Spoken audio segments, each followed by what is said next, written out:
Em um momento crítico na obra, a vida de um personagem eminente está por um fio.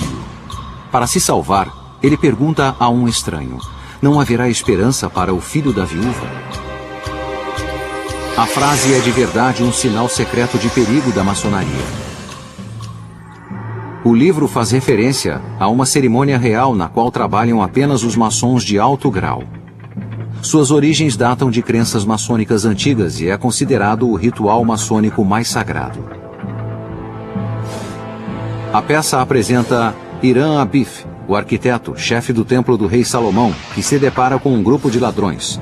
Esses homens ameaçam matar Hiram a menos que ele revele uma senha secreta.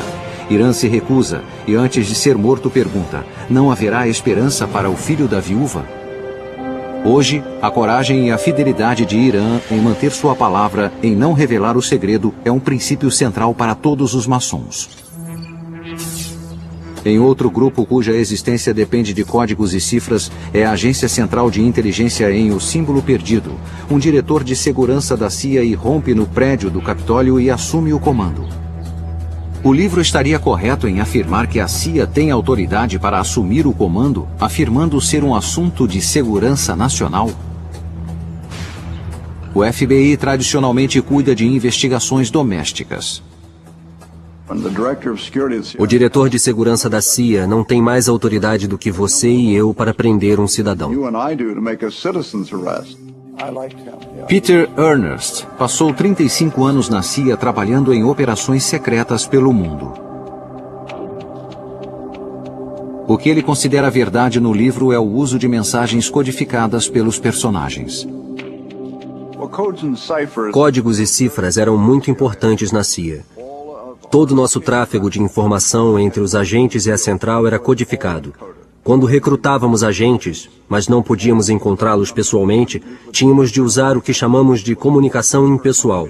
Tudo era escrito e transformado em código para ser enviado. Agentes e oficiais reais também se comunicavam através de linhas seguras. São telefones nos quais a conversa é codificada, uma forma de codificação automatizada. Não ficávamos expostos, escrevendo nossos códigos.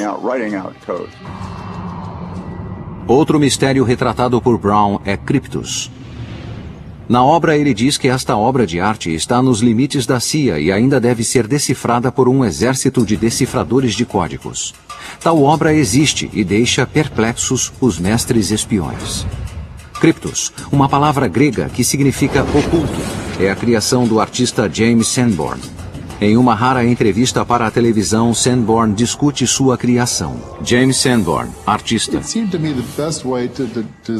Achei que seria a melhor maneira de fazer uma obra de arte para uma agência de espiões, que se revelaria devagar e manteria um nível de interesse.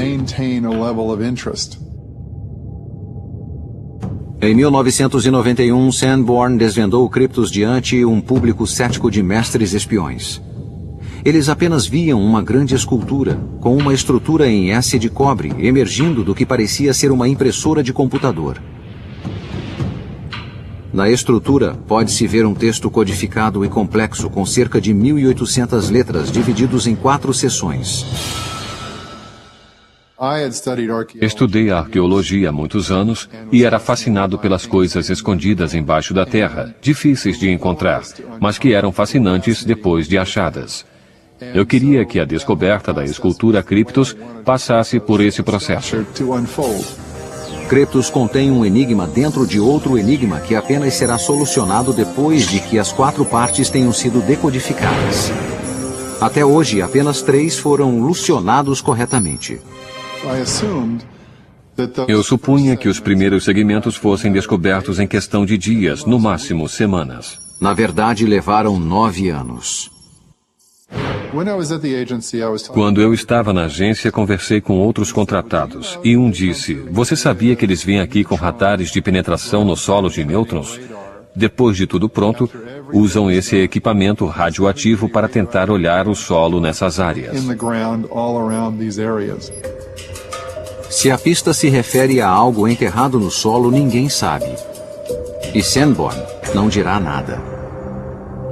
O símbolo perdido apresenta tanto um endereço quanto um enigma que se referem a Franklin. A Praça Franklin Square realmente existe em Washington, D.C., como também o enigma criado por Benjamin Franklin, também chamado de quadrado mágico. Neste ancestral do jogo de Sudoku, os números nas colunas diagonal, horizontal e vertical somam um mesmo número. Mas códigos e cifras não servem apenas como ferramentas para a espionagem. Apertos de mão secretos identificam estranhos e amigos. Combinações protegem bens valiosos de ladrões. E como o livro descreve, códigos e cifras também servem para guardar o conhecimento secreto dos místicos.